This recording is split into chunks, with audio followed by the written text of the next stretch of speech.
supporters queuing up to meet John Key.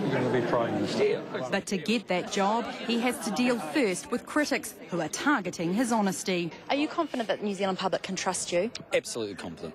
But what about when it comes to trading in shares? How many shares exactly did you and your family own in Tranz Rail? 50,000 at the maximum point. Sometimes 25,000, sometimes 50,000. Did you personally buy 50,000 Tranz Rail shares in 2003 and sell them 5 weeks later? Look, actually, maybe 100,000 from memory, yes. Sometimes 50,000, sometimes 100,000, yep. Isn't that an issue you should be clear about? Well, sorry, yeah, it was 100,000, yeah, in total. You've only ever been honest about the fact that your family trust owned 30,000 shares. Why has it taken till now to front up about the extra shares? Well, no one's ever asked me the number I've owned. I've always declared I owned the shares. I have owned them, and I sold them on the date that I said.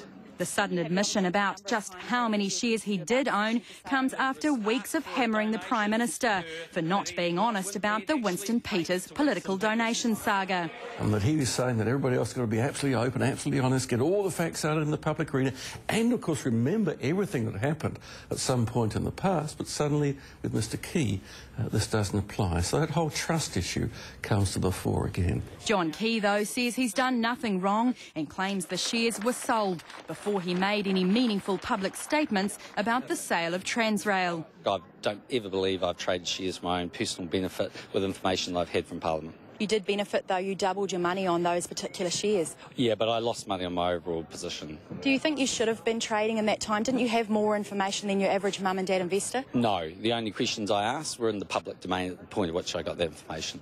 I would doubt it would go as far as insider trading in practice, but certainly he's covered up the truth, didn't want to reveal that truth, and certainly failed to do what he should have done as a Member of Parliament. A Member of Parliament now auditioning to be Prime Minister. All right, Fran, Michael Cullen and Labor making, unsurprisingly, plenty of mileage out of this. What about the timing, though? What's the motivation for bringing it up right now?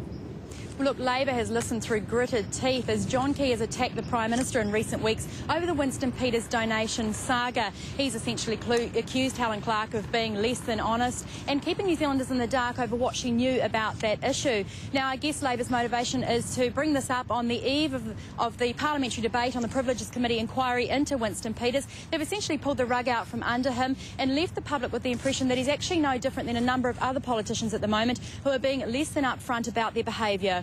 Thank you, Fran. Francesca Mould in Wellington.